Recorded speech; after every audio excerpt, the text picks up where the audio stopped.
Welcome back to the greatest comic-related podcast in the interwebs, people. It's time for the Comics Aficionados right here on Thinking Critical YouTube.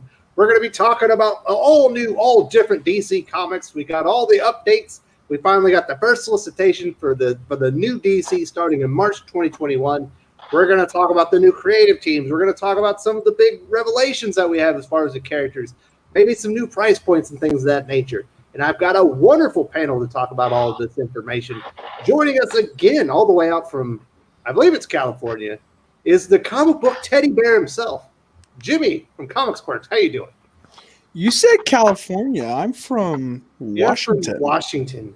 It doesn't matter. It's all shitty on the West Coast. They're both basically the same place. It's just one's named after a president. So one's wetter than the other. He's on the left coast. But he is the comic book teddy bear. Thank you for joining us again on the channel.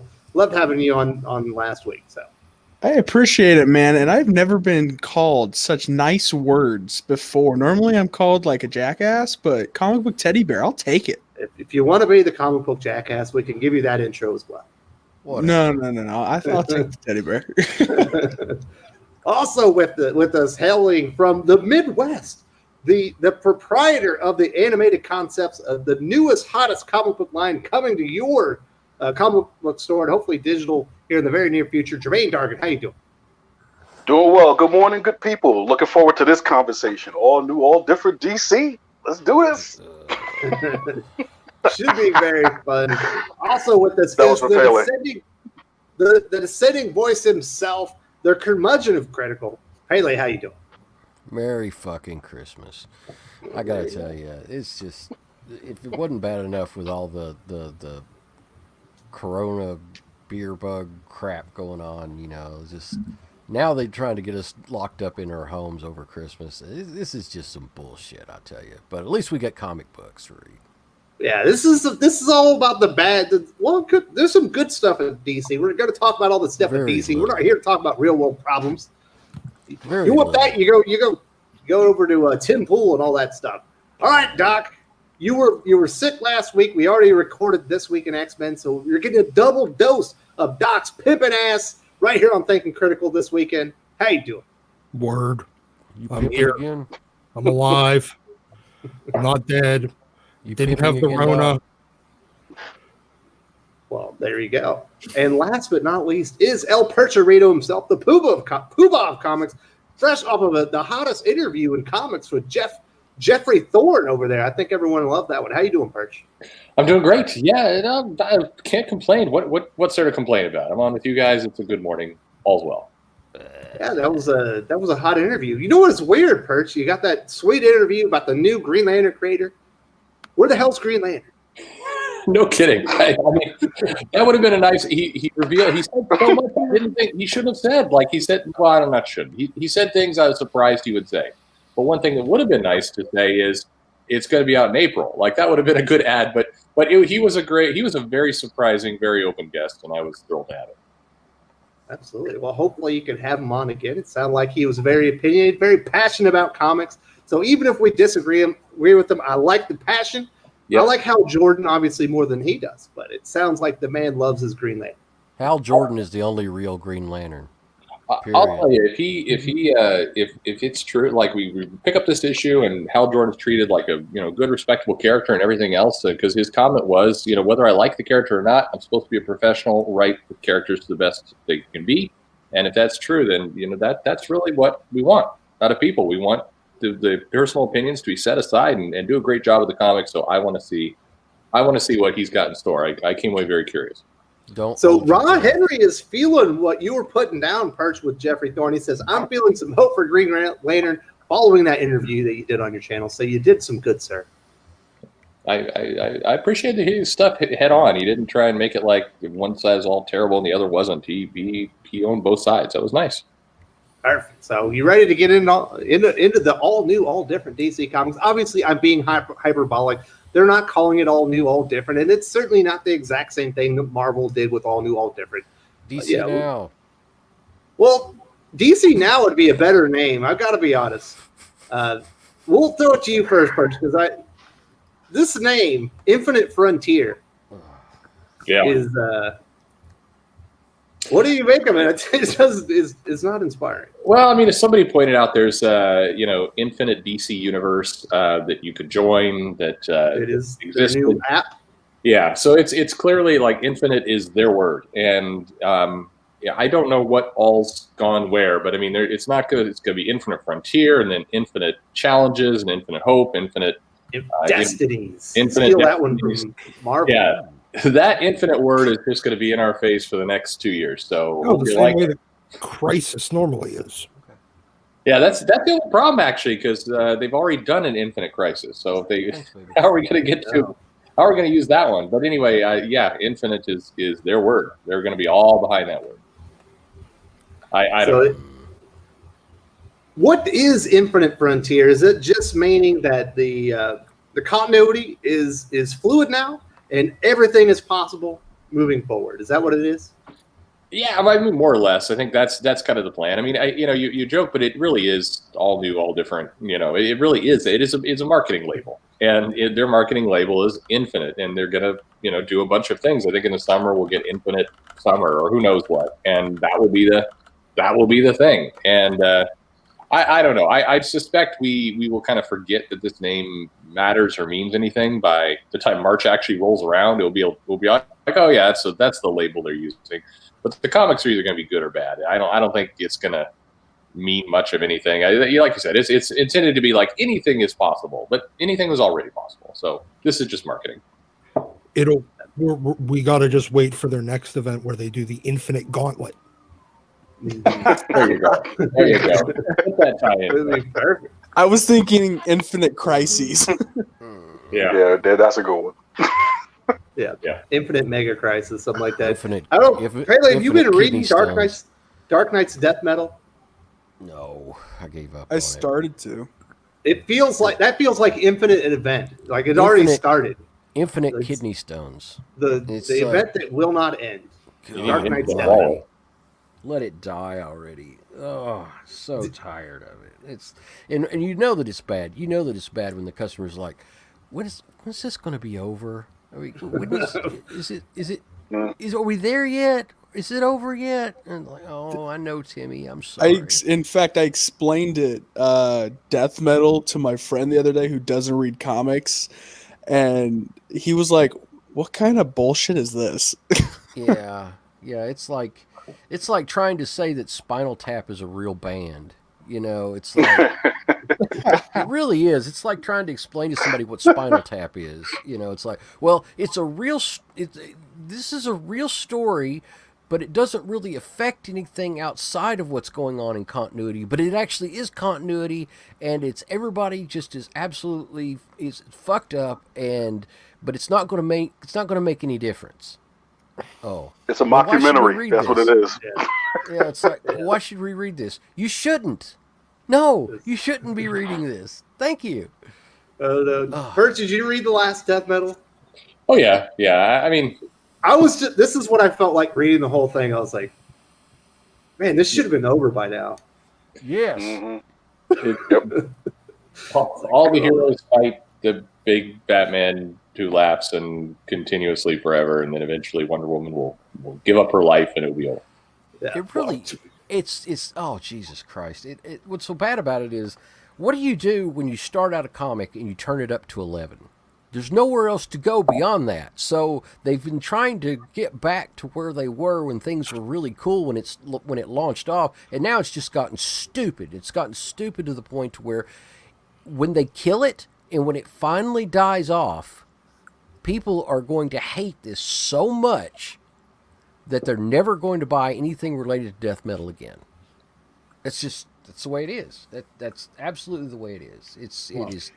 Hey, It is look, a- Glad I'm not the only one feeling that way. if you want to make sure that there's no Batman who laughs when we're all done, this is the way to do it.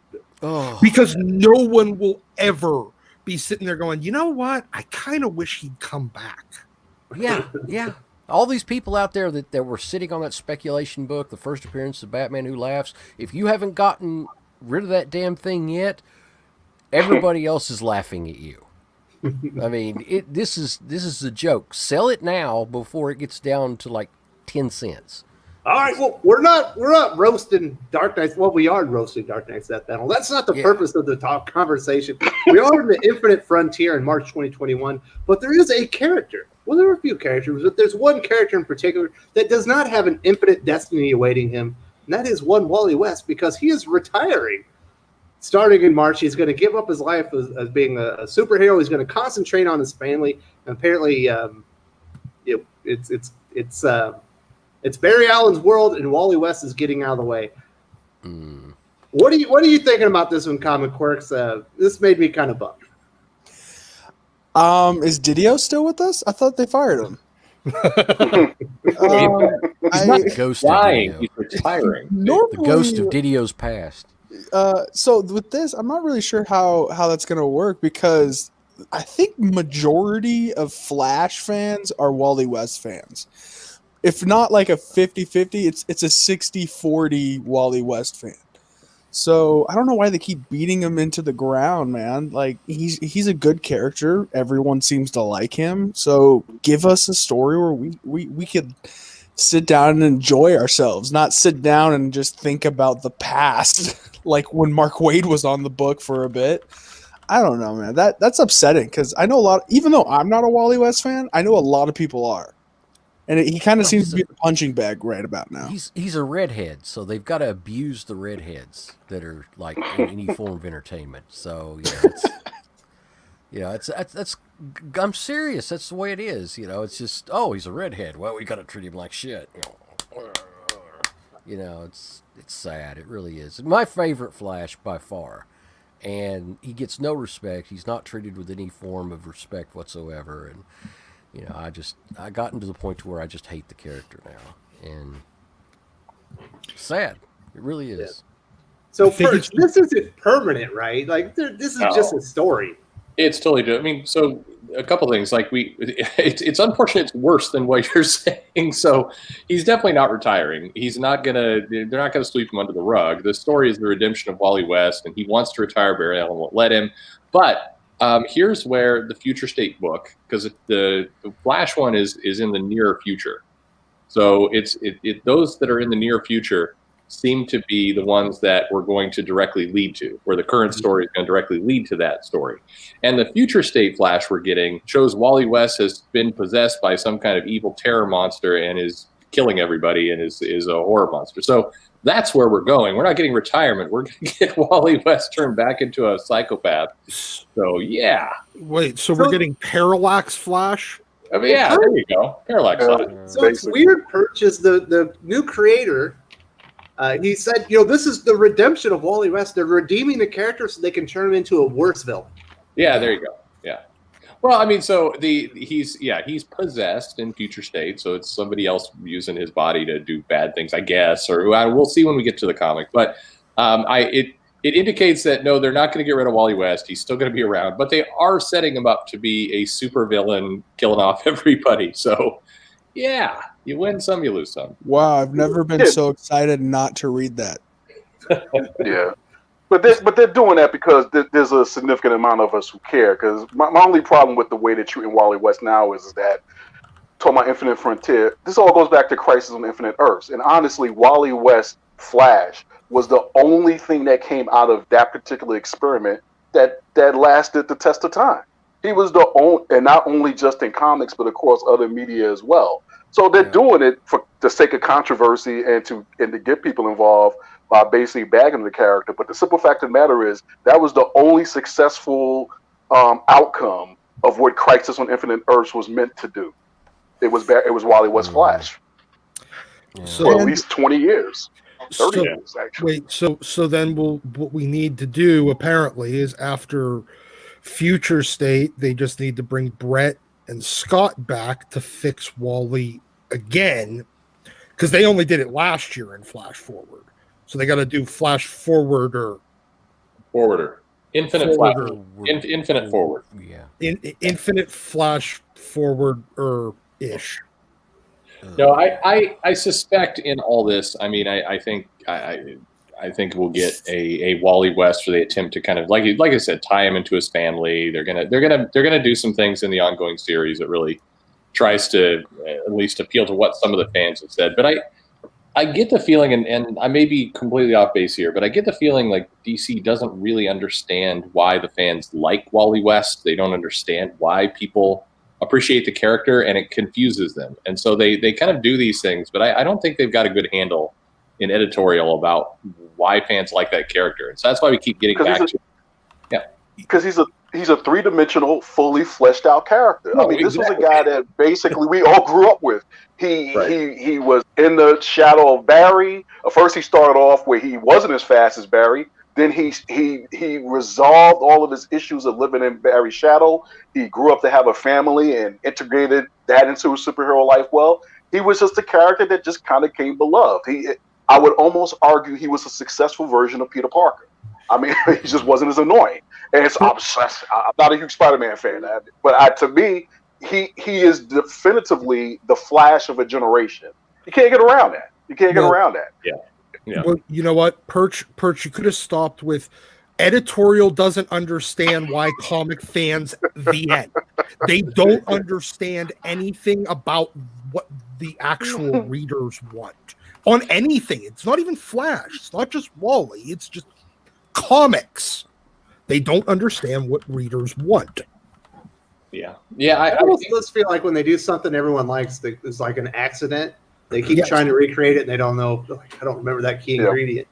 Yes, and that's legit. That's the story with Flash. That's how it feels with Wally. I think the view is, hey, this is a backup character. This is the second Flash. That's kind of in their heads. This is not the real Flash. It's the second Flash. So the fans probably want us to get to the real Flash. So what do we do with the second Flash? Well, we could have him be evil or kill people or confused or family. I mean, I think they're perpetually just not sure what to do with the character.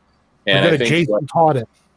Yeah, which is strange because in many cases there's this idea of creating new versions of characters is cool with a lot of editorial, but for whatever reason, Wally exists in this universe where it's like, he's not the real one, so let's just whatever we do, we have to get back to the real one. That just seems how. That's the impression I get. And then when they do something good, it does feel a bit like an accident. You know, Didio obviously had his problems with him. I think the family probably doesn't help because it's like a stable superhero with a family. I mean, I don't know. Can we age up his kids? What can we do? One of the mottos at DC are give us what we didn't know we needed. And it feels like the past 10 years, they're giving us what we hate and just seeing if we like it because it's been 10 years. Well, if they shovel you shit enough, you'll eventually swallow. That is comics philosophy. Yep.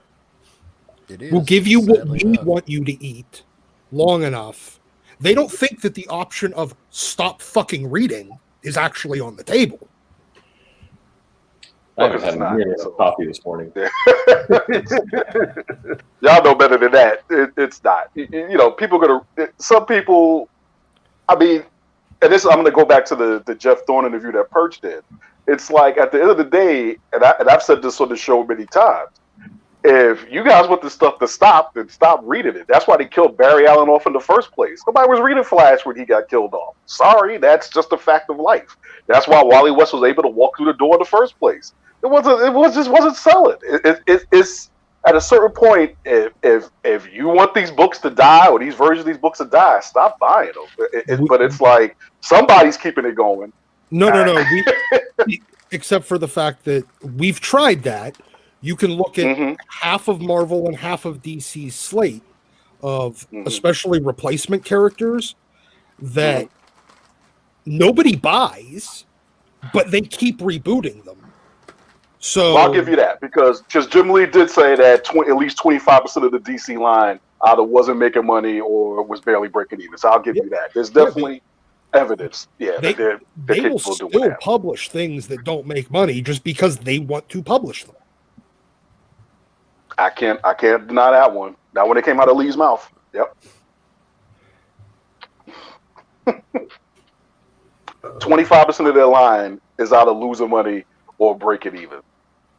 Well, certainly not anymore. They've cut it down to what's the amount of new comics they're producing? Is it like 45 or 50? Well, I think we'll get there, and we're not. Well, sorry. So of the whole amount, we're about 40, at the high 40s, and then I think come April we'll be close to 60.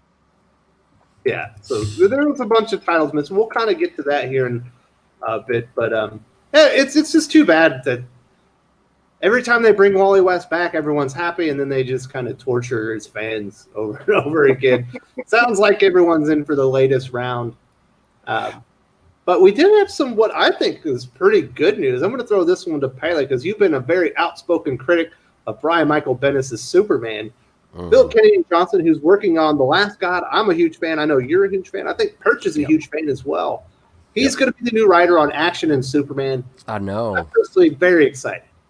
Yeah, this is the shining. For me, this is the only shining part of all of this is that finally, Superman's getting a good writer, and as long as editorial doesn't just make him do stupid shit, I think that we're finally going to get the character back on track. But I'm not holding my breath, but at the same time, I'm excited for it because it's what should have happened all along. It's just that they had to let Bendis just bend him over and screw him for a while. But I'm stoked. I'm stoked. I don't think that I didn't see it coming. I didn't think they cared anymore. But maybe he requested the character. Maybe he requested the books. So yeah, and he's got a lot of he's built up a lot of good, sentiment over there. So I'm happy we're getting a good writer, but I feel like it's too much power again to the creator, Philip Kennedy Johnson. Yes, he's a good writer, but giving him Action Comics and Superman is the same thing as Bendis is just too much power because if someone, but anyone. Bendis is a narcissist, though. It's a completely different thing. It depends on who you give the power to. It's giving that much power to Bendis was just like, throwing the label away for a while. But we'll think about it right before Bendis came out. We had Jurgens and Tomasi on 2 different books. And then giving all the power to one creator, if you don't like that creator's take, there's nowhere else to go. And I mean, you sure as hell can't go to Justice League anymore for Superman because Bendis. I understand, but we've not had reason to believe that this is a bad decision. With Bendis, we had every reason to believe it was going to be a bad way to go. So. All right, so we do have a question from Nerdette's newsstand. This is for Perch. Who do you think Red X is as far as the new Teen Titans Academy? We know one of the pupils there is going to turn into Red X. She thinks it might be Clown Hunter. What do you think? I think it's Clown Hunter. Yeah, I absolutely think it's Clown Hunter. Doesn't he already have a red X on his? He might, but I think thing. I think it's all heading. I definitely think it's heading that way with the little hints. So I think we. I don't know. We were talking about this on the stream the other day. I definitely think Clown Hunter. So Bruce is going to send him to the academy to shape him up since he's borderline villain right now. Yeah, and kind of change his way and kind of see if he can break his path and give him a fresh start and a redemption. I absolutely think that's what's going on. What do you think about Angel Smith's idea that it's Damian Wayne? Well, we've seen Damian Wayne in the promo pictures. He's got a new costume and a new look, and they're doing some very different things with him. So it could be a big swerve, but when you're sending Damian Wayne off to go hunt down his mom and kind of this new league and everything else, and then the same month you've also got Red X showing up in Teen Titans Academy, it would be unlikely, I think, that they play both bets and at the same time with the same character. That when it first introduced the thing back in Future State months ago, I was like, oh, that's probably it. But then as time went on, we learned more about the character. You read some more of the solicitations. It seemed more clear it was probably Cloud Hunter, in my opinion. We'll see. We should know on issue number 1, right? We're going to see Teen Titans Academy. They're going to show us the roster. It's going to be one of those characters. Yeah. So, all right, there we go. Let's get back to Superman. I'm sorry for interrupting. Who's talking? Well, I'll throw in there. I kind of agree with Pele though, but in the sense that I wouldn't necessarily say too much power. I would say sorry, not Pele. What am I saying? Anyway, you guys, I wouldn't say too much power. What I worry about is I do think he's a good writer, and I think it puts so much pressure on somebody. Okay, now you're going to be producing 2 titles a month with this character. You're going to be needing to do events and manage all that stuff. It's a lot to put on someone. He is doing the ongoing Aliens book over at Marvel. I think he has some other indie thing going on as well. That's just a lot of books. And like we saw, well, you give somebody too many books, like why wouldn't you split that up? I mean, or if your goal is, hey, we're going to have a very tight Superman action comic, why not just double ship Superman, put him on it, and then do something else the other? I mean, if that's the goal, just do it with one. But it seems like a lot of pressure to put on one guy, and I'd worry about that. It is a lot of pressure, especially for a character like Superman who's been down in the dumps for so long. But I kind of almost got the impression that maybe in the not too distant future, one of those comics is going to be Clark Kent, Superman. The other one's going to be like John Kent. Like Clark Kent's going to be in space, and there's going to be the Superman on Earth that's going to be John Kent, maybe. Yeah, could be. I hate that.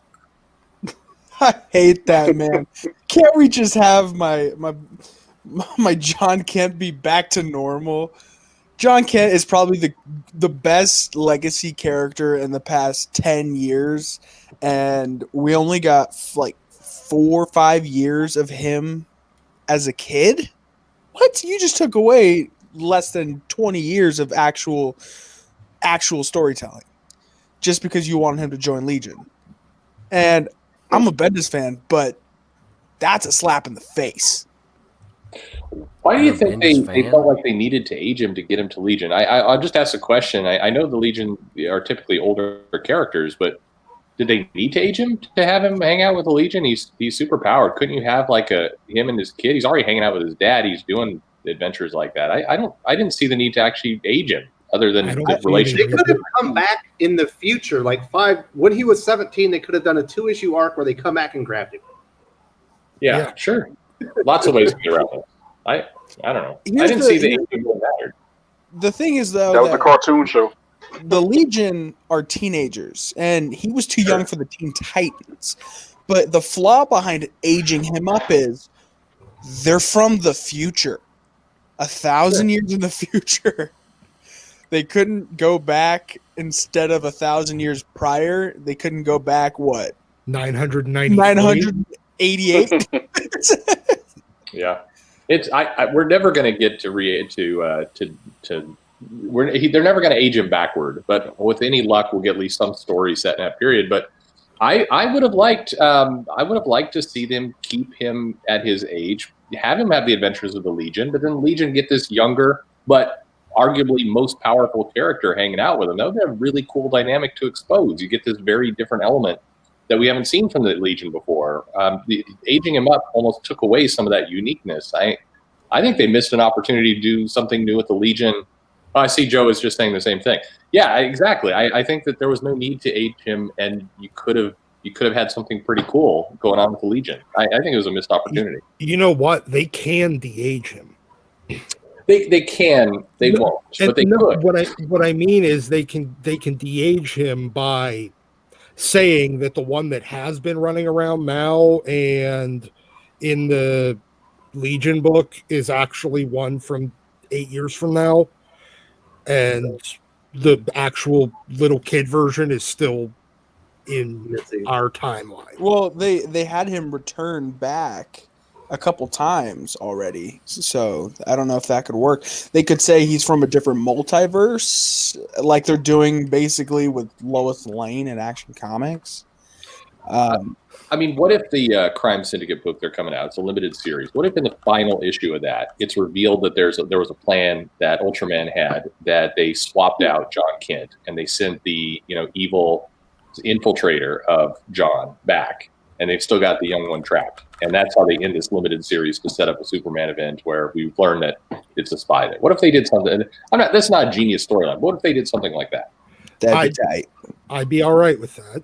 Absolutely. Although at the same time, because I still don't understand what the purpose of having teenage John Kent is in a world where you already have a teenage Connor Kent. Sure.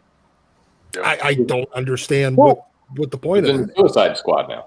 Here's the thing also, we're getting the Authority and the Crime Syndicate at the same time.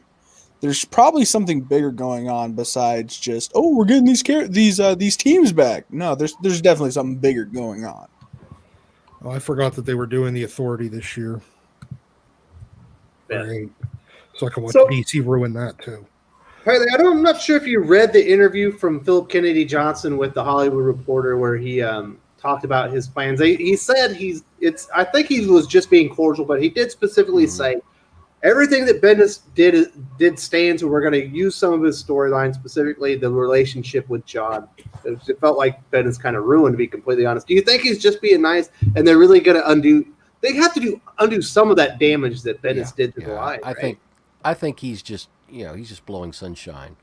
He realizes what has to be undone. And, he's not going to come out and say, oh, Bendis sucks, so we got to fix all this shit. No, I don't see anybody saying that because that's just, setting fire to your career. Bendis sucks, but he still has a lot of political pull as far as, at DC. So, he's going to say something like that, but at the same time, he's going to work in the background to hopefully, just undo all that tremendous damage that he did. Does Bendis still have a lot of political control? It feels like a lot of the creators he brought over are no longer working there. I mean, I think it's pockets, right? I think Bendis did a weird case, and I think months from now we'll be able to kind of really get a sense of it. I mean, he did put himself at odds with editorial. Now, he had the name, and I think when he had the name and kind of this draw, they paid a lot for him. He had a really high page rate, all of those things. He was coming with a lot of power. You definitely heard a lot of comments about editors that were pissed. He was treating badly. I mean, there was a lot of turmoil there. People who left DC, arguably whatever happened with Hickman and going to Marvel instead of DC. There's a lot of kind of turmoil that went on, and then the sales. I think Gleason left specifically because he didn't want to work with them anymore, right?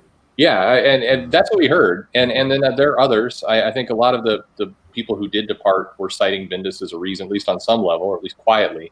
And I can't stress enough. I think AT&T probably was a bit spooked on some level if this got to them of some of the treatment of editorial was starting to kind of borderline on abusive, I think, in some areas, and that's not a story they want out with their company.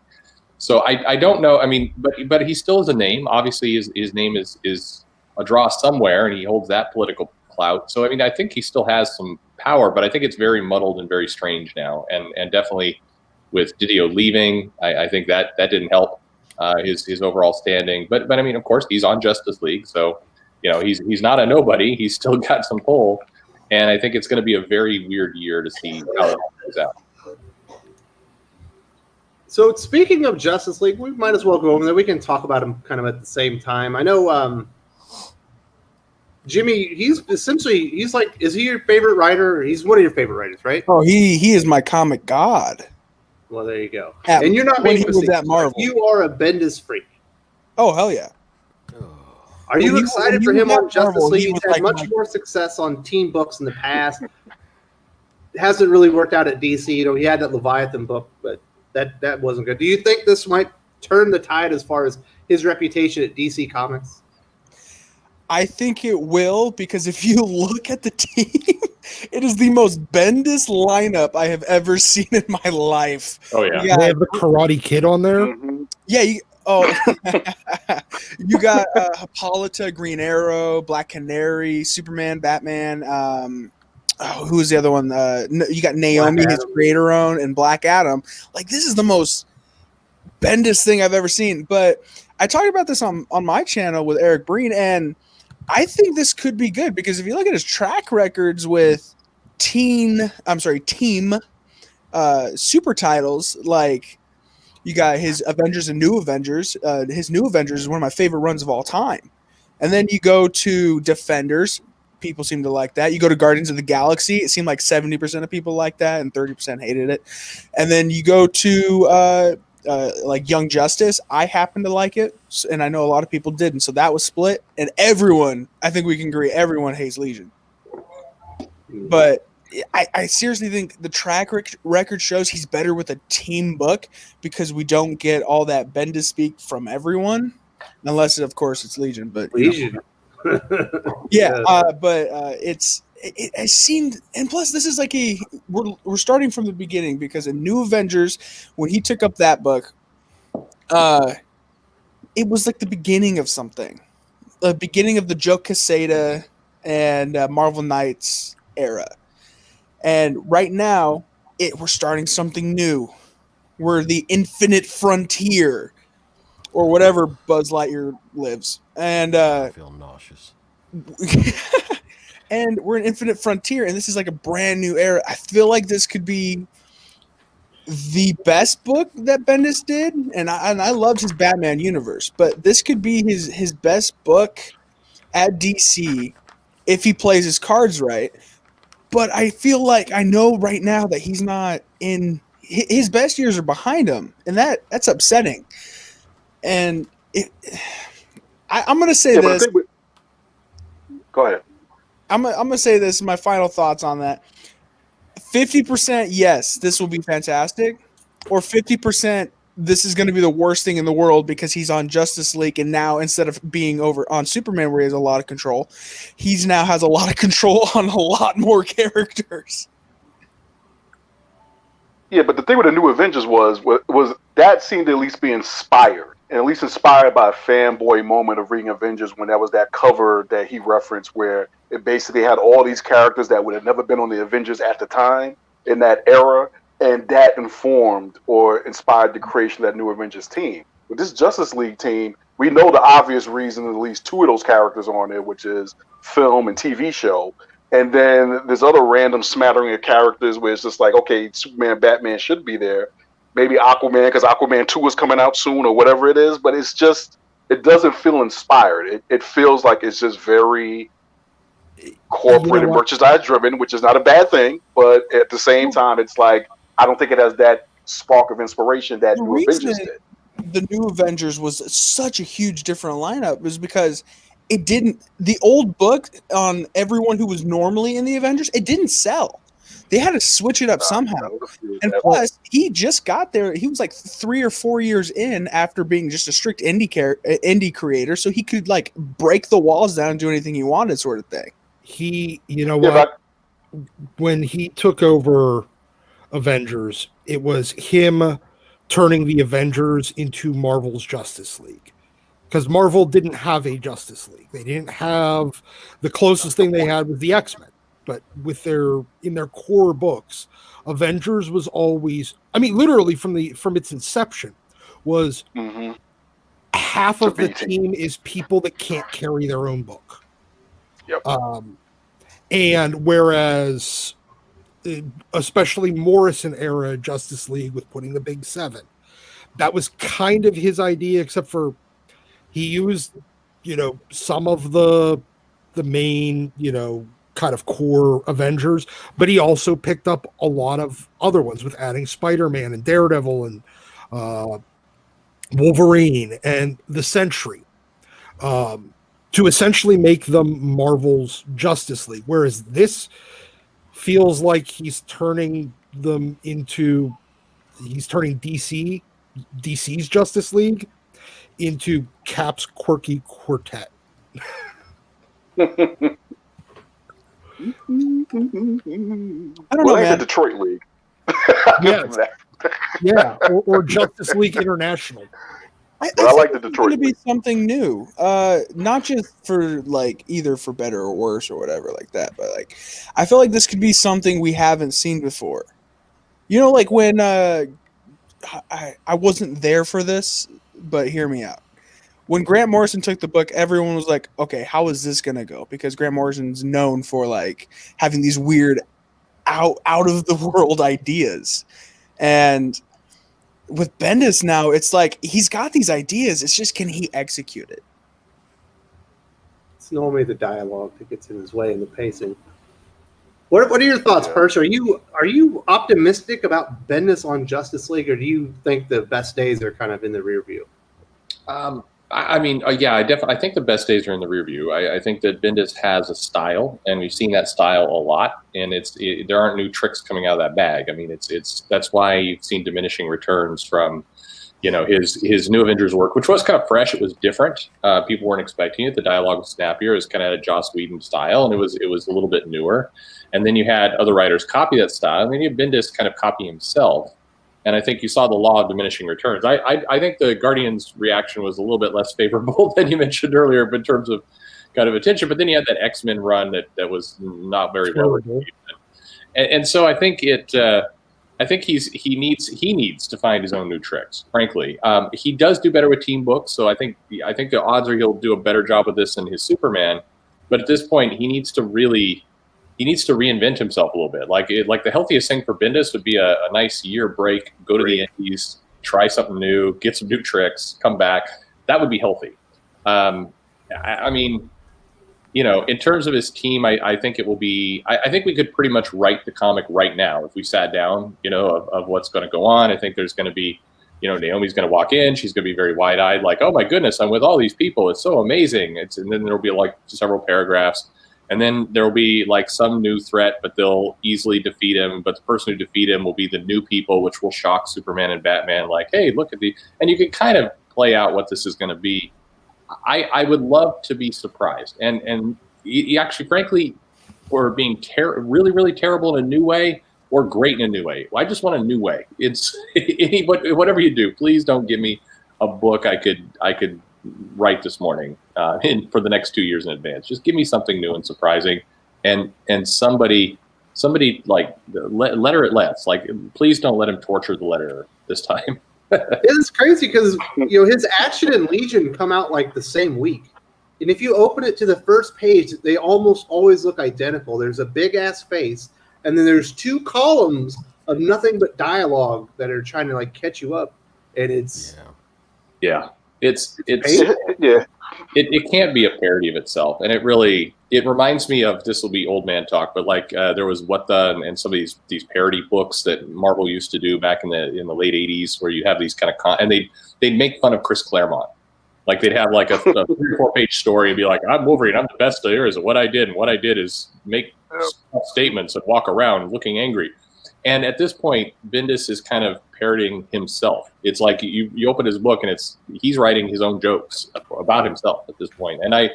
But I do respect. I don't mean to bag on it. So we've got a guy on a panel who likes it, and that's rare and unique for our panel. So I want to respect that, and that's good. Oh no, you guys are. Hey, I'm used to getting shit on for liking Bendis.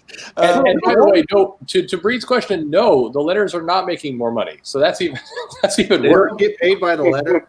No, they should Renegotiate. Yeah, demand a word bubble, you know, rate instead of a page rate. No, you know what? Honestly, I used to be a big fan of Bendis until he ruined the X-Men. That was my turning point for it. That's how you get Doc mad at you, is you do something bad to the X-Men. Yes, and I will never forgive you. Yeah, but his run as the Tarantino of comics is over. So it's just, you know, it was, I think, like what Perch is saying, it was doing fresh at one point, and then it just fell into this whole decompression bit. And then it's like even Bruce Timm in animation at one point realized, oh my God, there are guys who are doing the same thing I'm doing, and I'm doing it, and they're doing it better. So I agree. He just needs to reinvent himself. It's you know, I just don't see the inspiration or what's inspired by it. It's just like much with the Legion thing. I was just like, I'm a huge Legion fan, but it was just like, why? Why do I need this? Why do I want this? I mean, and it just didn't. It did. Millennium was just like, I had no idea when it was done where you were going with this. Just didn't. So well. Rose and Thorn just showed back up finally in the Legion of Superheroes, like a year and a half later. that was interesting. Now, the good thing, the reason there is some hope is because Brian Michael Bendis was spread way too thin. He was doing action, he was doing Superman, he was doing Legion of Superheroes, Young Justice. At one time, he had Naomi, he had his creator-owned work.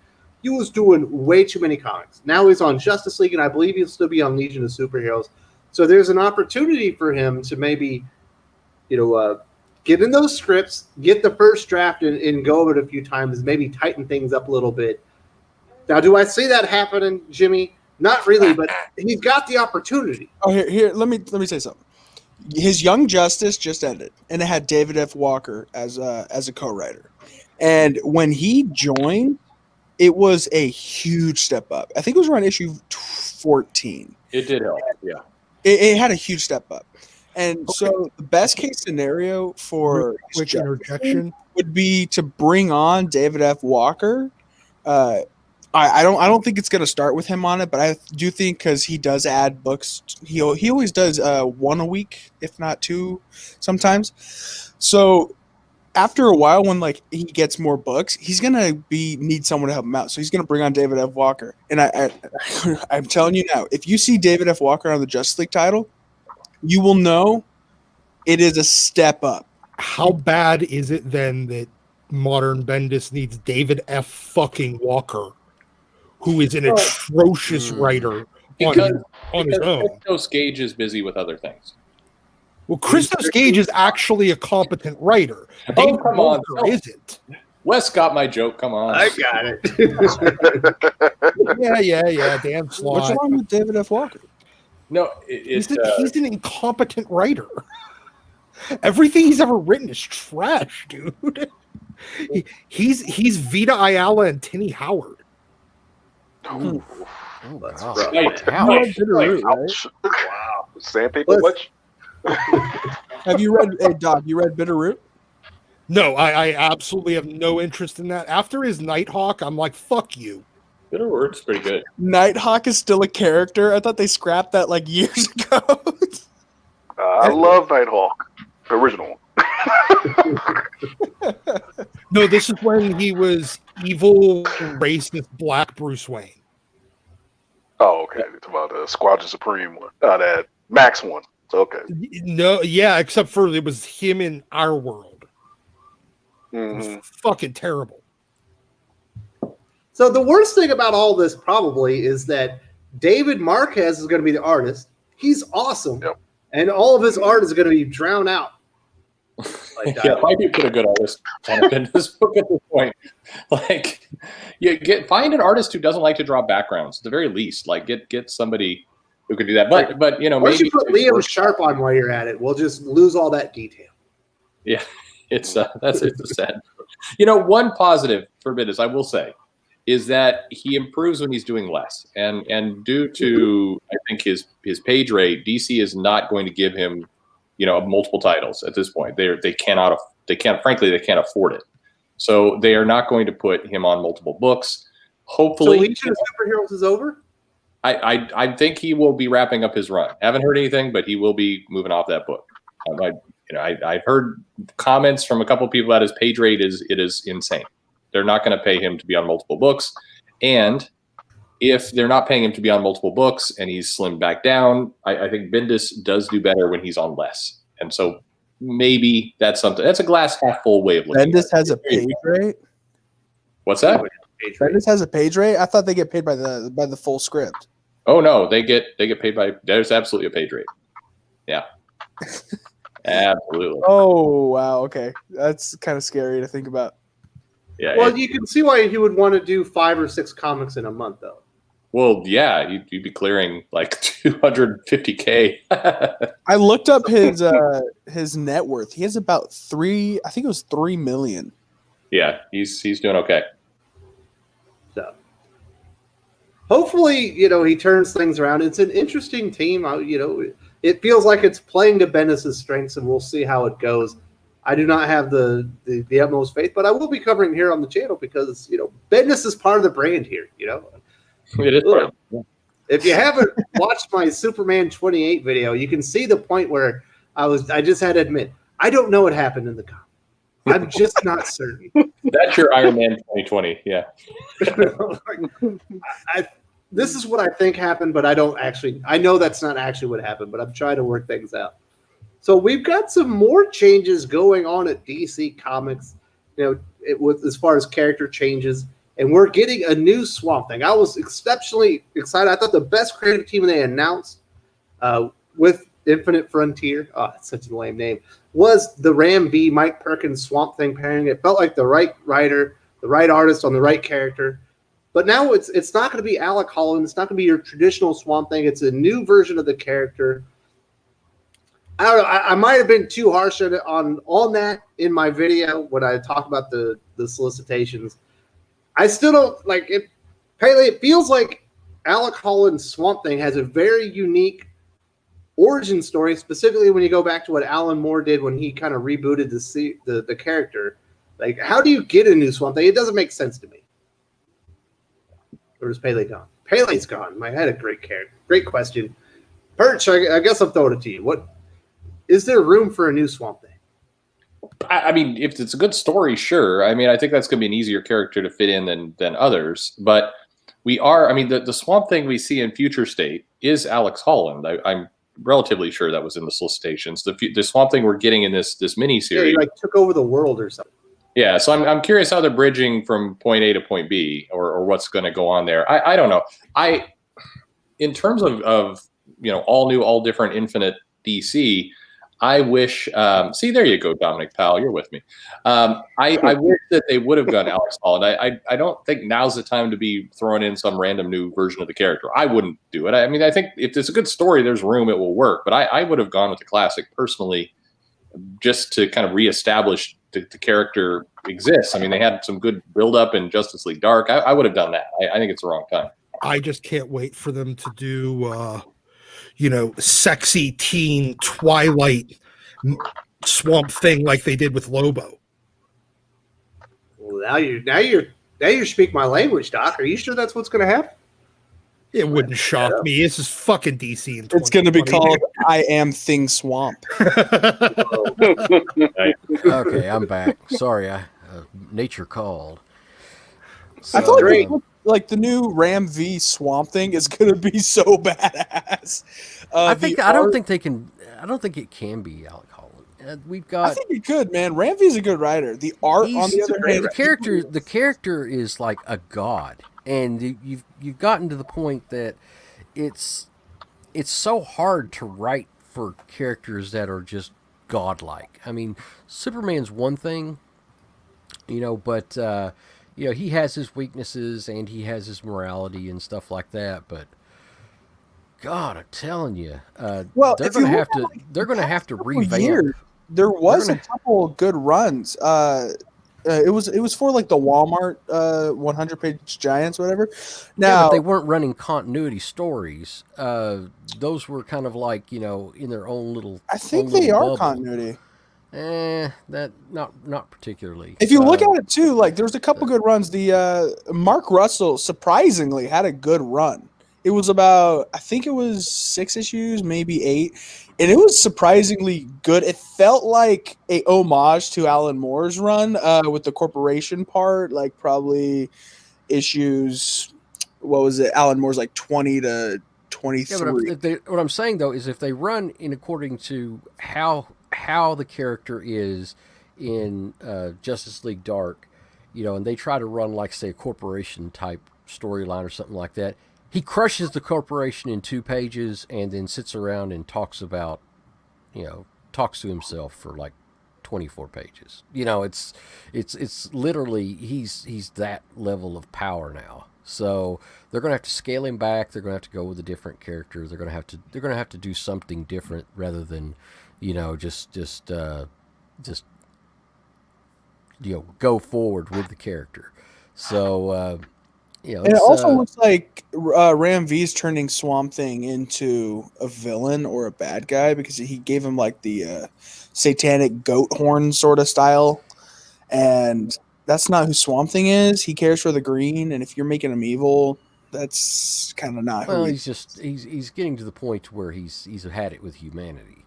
I don't know if he's really turned into more activist Swamp Thing, and rather than being more understanding and trying to work with humanity. He's really sick of humanity as far as that's concerned. But I would like to see a different take, maybe not sexy all new Swamp Thing. That's kind of weird, Doc. But we've got Poison Ivy 2.0, I guess. They did it to Lobo. I know. They could do it to Swamp Thing. I know it. Lobo's daughter. They could have like a little sproutling or something like that. That's like Swamp Thing's little girl or something. But I think that would be something interesting. That'd be something cool. But that's how I feel that they would have to really go forward with it, because otherwise, there's not really a whole lot that challenges him anymore. So I'm just here to shit talk DC I know. because I know. I'm not a DC. I don't care. You I do don't a give good any- job. I don't give any shits at all about what they do. So Okay, I'm I want just to. here I want to make jump fun of back. all I want of to their jump shit. back to something previously we talked about real quick because I am the back issue guy. The you're talking about some of the characters from the end of Batman's run, 98, 99, 100, stuff like that. Go back and pick up those first appearances if you haven't gotten them. Because they're going to be worth a lot of money somewhere down the line. If you haven't picked up all of those individual little characters and stuff like that, because they're going to be playing important roles in the next 100 issues of Batman and DC going forward after March. Yes. So. Go pick up copies of Wildcats #1 from 1992. Get them, save them from those dollar bins. We need more copies of Grifter in your collection. Oh, please. Oh, my God. Hey, come on. I love fucking Grifter, dude. Yeah, he's a good character, but, there's like 2 million copies of Wild Thing Wildcats #2. I don't care. Oh, No. Go pick them up. Save them from the dollar bin, people. Hey, Perch. Too many to save. Too many. I've got at least half a long box of those damn things. I wish I could sell them. But why don't we have a John Stewart book? I need a John Stewart book, The Greatest Lantern. You're definitely getting a John Stewart book. Yes, you are. He's a great funny, lantern. coats He's about not Hal to do it. Jordan. That is not the Green Hal Lantern I'm book. so Yeah. happy. Yeah, that you're getting a John Stewart book. That is the new Green Lantern book. Because Yeah. DC's Ta-Nehisi Coates is going to go do it. Yeah. Okay, All new, all pessimist. woke Let's DC. go in here with a little joy every now and then. What? That's who Jeffrey Thorne is. He's DC's Ta-Nehisi Coates. Come on. I think we I should have had a can't- John Stewart book like 5 years ago. I'm just taking this whole stream right down. Yeah, you are. See, this is the challenge. Yeah. Wes has got a brief step away to help. He with left the at the puppy. wrong time. And we have derailed. I don't know. Look, I think you've got a lot of books out here. I think that what's curious to me about all this, and kind of as over, I'm curious to hear your thoughts on it. So DC had several months to, they had the pandemic. They came back from it. They got some books out. They're expanded Death Metal. They get Future State built in as a 2-month gap to get everything all worked out and ready. March is here. We're ready to go. Infinite Destinies, we're ready.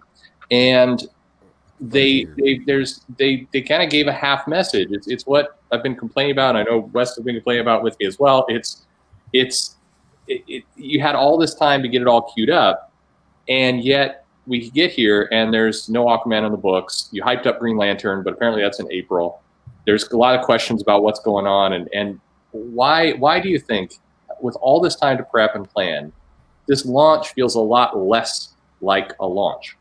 It feels like it's still a half step, like they're still trying to figure stuff out. How did we get here? That's a damn good question. What? I wasn't paying attention. No, I mean, Sorry, is it because they largely walked away from 5G? Because based on what the Thorne interview that you did, it sounded like it was pretty involved and had a lot of thought going into it from throughout the company. And then for whatever reason that went down the tubes. Now it's like, okay, we got to stick something else in. So Well, they didn't that's want to what go it's woke. from the outside. It seems like they didn't want to go woke because they're so scared of what the impact would be on that. So they said, hey, I've got this other idea, and it's also woke. And I'm like, what? It's okay. No matter what people say about Dan Didio, right now I kind of want him back based off of everything that DC's doing right now. Oh, jeez. Hey, better the devil you know, right? He seemed comic book focused. I'll give him that. Yeah, that's for sure. I just don't, and then Wes is back and get back on his agenda. But what I don't understand, and maybe you're gonna get there already, Wes, is why, with a lot of time to plan, and you had a little bit of a lead against Marvel and everything else, with all this, you push to March. All right, it's the big unveiling. We're gonna do a bunch of announcements. It started off reasonably well. They had a comic convention, CCXP. They announced some new teams. that weren't the teams I wanted, but still, they were going to an event. It was they had a Wonder Woman panel. You have a Wonder Woman announcement. Okay, all's well.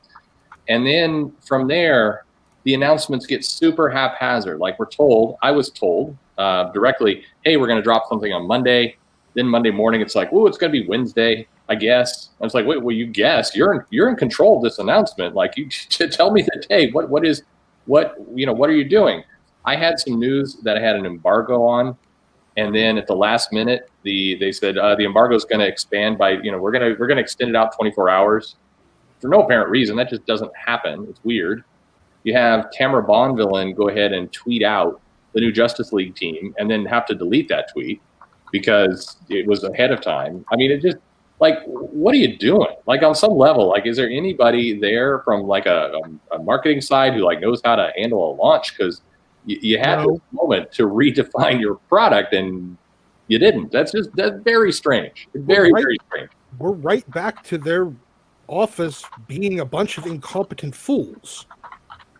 I just, with all the commentary that we've heard at times about AT&T is going to shut them down and just kind of all that talk, the thing that's going to irritate AT&T way more than any single comic or creative team or anything, because they're not paying attention to what's inside the covers. They are not.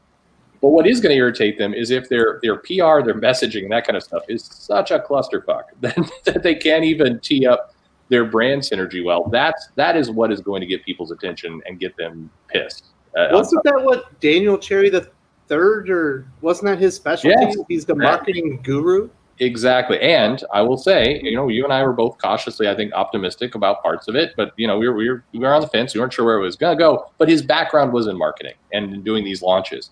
And March, I think it's reasonable. There's a lot of lead time to comics, but he came in October. 6 months later is March. I think we should have seen his fingerprints on a good launch. And instead, this was no different than just random clusterfuck from DC. I think a lot of that has to do with the fact that he's trying to tell people what to do. These are the people that don't like being told what to do. So how much of this is just people that are so obstinate and stubborn? They don't want to actually go forward with a new plan or something like that, and they don't want to be told what to do. So they're stomping their feet and dragging their heels. I mean, it's crazy. You're probably right. I'm sure there is some resistance, but I mean, you bring in a guy at that title, you can't handle a press release, right? I mean, what the hell? That's weird. The guy running the whole thing right now is Jim Lee, and the only reason they have Jim Lee is, from what I hear, is that they just didn't want him to go back to Marvel. So they just we'll give you anything. You can be the publisher, and we're going to give you a big check. It's weird. They just didn't want to have him leave because they can bank off of his variant covers for the next however many years. It's a strange outcome, and I think it that's my takeaway from this is that it's a really strange outcome that we got here. And if you did listen to the Jeffrey Thorne interview, he made the point to say undisputed, Jim Shooter was an editor who knew how to get things done. And by contrast, you can look at this. I guarantee you, Jim Shooter would not have fumbled this rollout like this. No, he wouldn't have. So I guess let's get back on course. It feels please. like Arch went on a little bit of a rant there. We're not gonna interrupt that. That's good stuff right there. I do want to say this: if you're visiting the channel for the first time and haven't subscribed to the channel, and if you're watching the stream and you're enjoying it but you haven't liked it yet, well, what are you doing? Let's get some thumbs up on this video. Now let's get back on track. We got some more what I consider good news. Obviously, there might be some dissenting opinions on this one. We're getting a new Nightwing. Tom Taylor. DC Tom Taylor's good. Hopefully it's not Marvel Tom Taylor. Hopefully he's got the proper oversight, but it appears it's going to be a Dick Grayson, Barbara Gordon-centric Nightwing in Bloodhaven. Obviously probably moving towards the events in Future State. I think the Nightwing series was one of the early ones. Doc, what do you think? Are you excited? Do you think that's the right decision for Nightwing moving forward? Dick Grayson, Barbara Gordon-centric, as in feels like they're going to explore them as a couple, with Tom Taylor at the helm? I like Dick Grayson. I like Barbara Gordon. I hate Tom Taylor.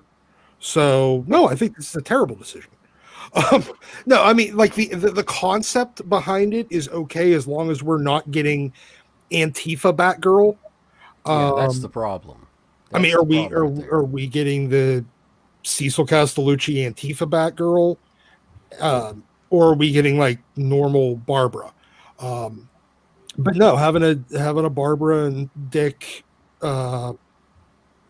series ongoing would, especially as kind of like a Bat family book. I think that's about as far. They need to trim down the Bat family to about just those two and Bruce, and then have them kind of off on doing their own thing, especially if there's a more proactive approach. Yeah, I mean, I think that's fine. Tom Taylor involvement is kind of a death knell for me, but okay. That's just because he isn't X-Men writing Red. zombies. If he's not writing zombies, he's got problems. Yeah, again, yeah. I think the only thing competent that he's ever touched is zombies. Are they going to be zombies in this book? No, he did an awesome Batman annual. I'll take your word for that. Yeah. Okay. I'm just saying that everything I've ever read from him is atrocious. So this comic is going to be a lot like his Spider-Man, I think, in tone. Oh, so it's fucking terrible. That's what I think we'll get. Yeah. His Friendly Neighborhood Spider-Man was like unreadable. I also think that at least from what I've heard, I don't know. There's some surprise at the reaction of like, hey, it's Nightwing and Barbara. It's like, oh no, Barbara's in the first arc. So I guess we'll see that too. I think the book is stronger actually if you do have Barbara in there more long term. I think that would be a smart move. But so they can title it the Unreadable Nightwing. But apparently, yeah, that's you're only getting her for the first arc. Maybe, I don't know. It all depends on what. It really depends on her personality. Then it depends on which one he brings to the table, And if he brings back, if he brings, Antifa Batgirl, then it's going to be just an absolute shit fest. We've only seen that character for one issue, though, right? She was never portrayed like that in any other issues of Batgirl or anywhere else. Yeah, but that was kind of like the changing. That was kind of like the, that's where things shifted for her. And she's been like that since. Maybe in her own title. Maybe the arc will be dealing with Barbara's multiple personality disorder. There you go. Yeah, I mean, but if we're getting her for like 4-5 issues, then it doesn't really even matter. Who cares what personality she comes back with if it's going to be 4 issues and gone? That's my point. I just don't know if this is a brief stopover, then I'll bet we basically just get enough screen time to address their kind of relationship. Are they aren't they kind of thing, and that's it. That's what it feels like. I thought she was going to be Oracle. I mean they've been teasing that she's losing the ability to walk again, and I don't know where. Who knows where they're going with this? I thought that was just a one-off thing to help with Ghost Killer. No, they said we're going to see the Batgirls in 2021. That meaning Spoiler and Orphan. Yeah. Exactly, and we had the death metal comment of she won't be walking for much longer. The chip in her spine's failing. So put a new chip in. You can't put a new. They said you can't do it again. She'll die. She will. She can't take the upgrade. Mm-hmm. Yeah, so it's an old generation iPhone. You gotta go back and rebuy. All right, Jimmy. I need somebody that's more positive about this because I'm still looking forward to this Nightwing. Do you think Tom Taylor's going to knock Nightwing out of the park? Goddamn hell yeah! There you Tom go. Taylor's so good at DC. It's crazy. His Deceased is their best book by far. Yeah, because it's zombies. He does No. It's anti-life. It's cooler than that. No, I seriously think Tom Taylor's fantastic at. It's fantastic at DC. God. Everyone liked his Suicide Squad too. I never read it, but my cousin did, and he loved it. So, I mean, I'll go with his word. So, yes. But I feel like this Nightwing is probably best suited for Tom Taylor, too, because Nightwing is basically like Daredevil for DC. So, this could work out really cool for Tom Taylor. I don't know. Do you have any opinions on this one, Jermaine? Are you a Nightwing fan? I'm a Nightwing fan, but honestly, I haven't kept up with that character for years now, just because of all the shenanigans. But I'm still trying to figure out why Hellcat's in Iron Man. So, yeah, I got no opinion on this one. Okay. Did they Dollar bin Batwoman. did they call him stop calling him Rick and call him Dick again? Yeah, that's over. Oh, thank God. Dick Grayson. Exactly. What Perch? What do you think about the shippers that are all upset that it's not Starfire? I mean, sure, whatever. I mean, there's always going to be some relationship. I don't know. Starfire's she's going to hook up with a penguin, so I mean, we got to not. She's got to have a teenage child soon. Yeah, future state. It looks like a bowling ball. I think Nightwing goes better with Barbara personally. I'll ship that couple. Starfire can do something else. She can go red. So how reliable is this source that says it's going to be more of the tone of Friendly Neighborhood Spider-Man? No, I'm not terribly reliable. It's just the comment I've heard from folks inside DC. Oh, you're killing me, man. That was one of the titles I was really excited for. I think it'll be okay. I wouldn't worry too much. So I think Taylor's DC work is miles above his Marvel work. He's one of those creators who seem to just be better. His stuff at that company is much better than his Marvel work. That's because the editorial DC at least tries to nail his feet to the floor, and tries to keep him from going his baser urges politically. Whereas Marvel just says, "Oh, sure, go off and just do whatever you want. Yeah, you have some fun there, Mr. Taylor. Oh, cool. Everybody's going to be like crazy woke. They're going to you have to do it with an Australian accent. You have to do this with an Australian accent or else it doesn't work. Yeah, whatever. No, there is truth to that too, because I remember, I think it was Jim Zub or Cullen Bunn, who, when they were like writing something for Marvel, and then asked their editor, they were like, "What's the continuity about this?" The editor went back to him saying, "I don't know. You're a creator. Create something new." Yeah, there's definite different styles, and people. There are people I think who do better at Marvel and DC. I'm not remembering any names right now, so maybe I'm full of shit. But I think there's different styles. I'd say Ben Percy's doing better at Marvel than DC. Yeah, actually, there you go. I agree with that. And to this question you have on the screen right now, Stargirl is the answer. Also, I think it's Batman Earth 1 Volume 3. Batman Earth 1 Volume 3, 3 Jokers sequel, and Stargirl. That's what we got. So that is what's on the docket for Jeff Johnson. He's got to create her own work at Image Comics with Gary Frank called Geiger, I believe. So that's what Jeff Johnson is going to be doing. I think we're not going to be seeing a lot of the big names we've heard associated with DC Comics for quite a while.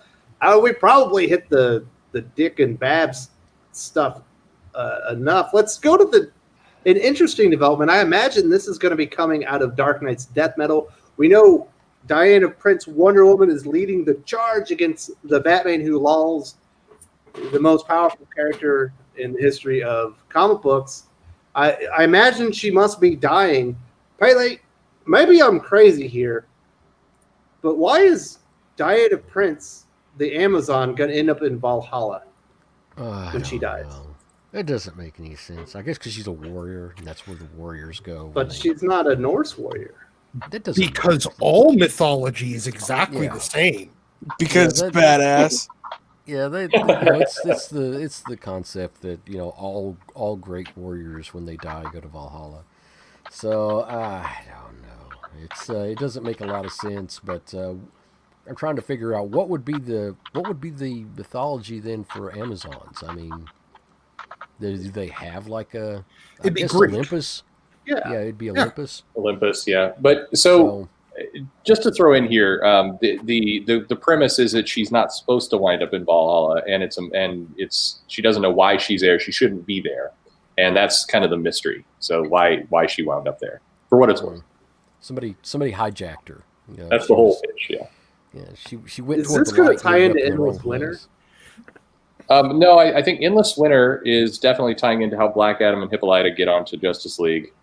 And then Death Metal looks like it's setting up this Diana ascends into godhood somehow, and whether it's a death or a happy ascension, or we get a little tear rolling down Batman's cheek as Wonder Woman fades off into the sky, Simba style. I don't know what we're getting there, but it does look like that. So, man, if we see some clouds with like Wonder Woman giving her final thoughts as she blows away. I will cry. I'd say a 99% chance we're going to get those clouds. Perfect. What do you think about the new look? She's all decked out in white. She's got looks like she's got some flash things going on her ears. Pretty striking. Yeah, except her solo title, she's got kind of a more, the Norse-looking outfit going on there. So who knows? Like she's getting a bunch of costumes, which can be tough when you're traveling around Valhalla. You're carrying around all this clothing. It's gonna be a pain in the ass. No, they give you goats. Okay, there you go. She can have a little pack goat, and she got her luggage attached there, maybe with some rollers on there. It will work. Yeah, they just give her some goats, and she puts them in her pack. This sounds more like a movie of Borat than it does a Wonder Woman thing. That'd be great if they wrote her like Borat. I'm hoping for that. Very nice. Very nice. I realize the schedules all shift around. The part that I find funny here is Marvel always had the lock on a movie's coming out, so you make the comic as absolutely different as possible from that movie, just for the hell of it.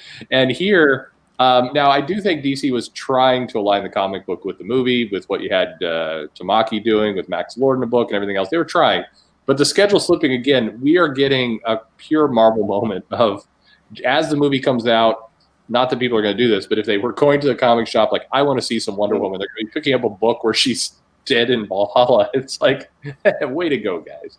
Where the hell did this happen? Yeah. So it feels like a strange choice. Am I crazy? I don't get why. Where does this come from, Perch? No, it's your Batman RIP. It's absolutely it's the journey, how she finds her way back. She's going to ascend. It's going to give her a chance to do some crazy things, like we heard what Becky Cloonan say. It's mortality versus immortality and adventure in Valhalla, and it allows you to clear the decks and Earth a little bit to, I guess, do something with Hippolyta and Yara Flor and Nubia, and eventually then there's a triumphant return of Wonder Woman just in time for Infinite Crises. Yep. Reign of the Wonder Woman. Yep. Reign of the Wonder Woman. Hey, exactly. Perfect.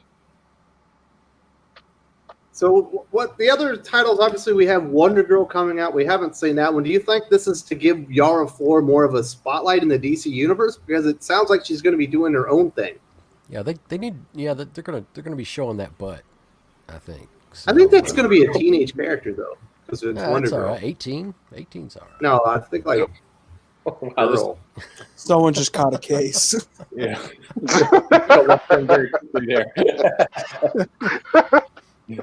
Yeah, I agree. Yeah, they're trying to definitely give Nubia some time, to give Yara Flor some time. I mean, yeah, absolutely. And they're trying to give let's see what happens with Wonder Woman running around Valhalla. Let's see. Here's a pitch. Somebody had a pitch, came in, said, what if Wonder Woman was sort of dead and was in Valhalla stirring up some shit, and the editor's like, sold, and then that's what we got. And also, this is a good time, I guess, for people to start to get to know the new Wonder Girl before the TV show comes out on the CW. Yep, Yara Flor, absolutely. Yeah, but shouldn't Donna Troy replace her in the Justice League? I don't. No, you always. She's not new. When your character, Landa's not new either. When you ascend into Valhalla, your mom always takes your spot on the superhero team. That's how it works. It's in the bylaws. Hey, Bendis wants something, so Bendis gonna get something. That's right. That's you always put your mom in. That's Justice League rules. It's your mom. I don't know, Gervais. Does this sell you on it? Are you excited for dead Diana Prince? Is this going to get you back into the title? Hey, I'm looking up how old Yara Flor is because I'm not trying to catch a case either. I'm like, wait a minute, they ruining the whole reason for getting behind this character in the I final. was like, who wants to see Yara Flor Wonder Girl? Like, I don't want to see. I want to see Yara Flor Wonder Woman. That's why I signed up for this thing. Everyone likes the character. Why draw her like that if you're going to make her 13 years old? You're just going to make a lot of men really uncomfortable here. If the daughter of Stargirl can look like that, why can't we get the daughter of Stargirl to look like more feminine? Because obviously Penguin is the father. Penguin is the father, obviously. He was Penguin's a badass for that. Yeah, you got to respect the game. No, she's definitely 18. She's got to be 18. Okay. Yeah. Now everything's right in the world. All right. I think that's the sentence that's going to be said a lot. She's 18. So does this cause confusion as far as Wonder Girl? Because we still got Cassie Sandsmark. She was obviously in Young Justice. Donna Troy was reintroduced not all that long ago, although I think they might have made her an alcoholic or something. They did something to all the Teen Titans, and now we've got Yara Flor. And there's Nubia out there. Is she also a Wonder Girl? Do we have 4 Wonder Girls now? Nobody cares. Nobody even knows who Wonder Girl is. I mean, they just don't. Outside of what the audience they're targeting for this, nobody knows who Wonder Girl is. For a lot of people, this is going to be their first real Wonder Girl in a long time. The CW Arrowverse will be the first time they even knew it was an idea. Cassie should be the only Wonder Girl. I mean, it's not a character name. It's Wonder Girl, the team. That's what you got. Yeah, that's what we like should X-Men. It's Wonder Girl. It's Wonder Girls with a Z. Yeah, Wonder Girls. Yeah, GRRLS. So we probably weeded out all the pretenders here. I think the true fans of the channel are still here. Let's talk about the worst part of all of this: all new, all different, Infinite Frontier DC Comics. It appears that $5 is the new normal. Was it 5 years ago they were going to hold the line at $2.99? Mm-hmm. Within 5 years, the price has gone up, 40%, Pele? 40% in 5 years. That doesn't feel like it's keeping up with inflation. No, they've got to pay Bendis's page rate, apparently. Yeah. But I'll tell you what, that's the biggest kick in the nuts in all this, because, people, when they held the line at $2.99, so to speak, fans were behind it. They're like, okay, yeah, $3 is okay. $3, we can live with $3. All right, don't go any further than this. And then it got to $3.99, and then Marvel is like worse, and so okay, all right, not happy about it. And then they did the cardstock covers for $4.99. You can still get the regular ones $3.99. It's like, well, at least we could still get the regular cover issues for $1 less. And if people want to go fancy, they can go fancy for $5. Now it looks like, that's a bridge too far for a lot of people, and they're just going to duck out. They're going to cut their losses and walk on this. This is the wrong pricing strategy for this market. I don't understand how they think they're going to. I mean, unless there's just diehards who are willing to do that. But I said it a while ago. I said once they go $5, I'm done. That's the line for a lot of people was $4, and I mean, we had people that bought the cardstock covers and stuff, paid $4.99, because they wanted a special artist or somebody like that's going to be on the variant cover, and that's fine. People bought that. It was probably about 30% of what the regular covers are as far as sell through. Mm-hmm. That's not too bad. But now you're not going to have a choice, and I see a lot of people dropping DC after this. And that inflation argument is not going to work anymore. Nobody's buying that. It's not. Jim Lee came out and said, making more money. It would make sense if people were making more money, but they're not making more money right now. They're making the same or less, and you're going to charge them another 20% more, 25% more. No. It's not going to wash. It wasn't that long ago that you could go and buy a comic book for the price of a candy bar. Now it's the price of a quarter pounder.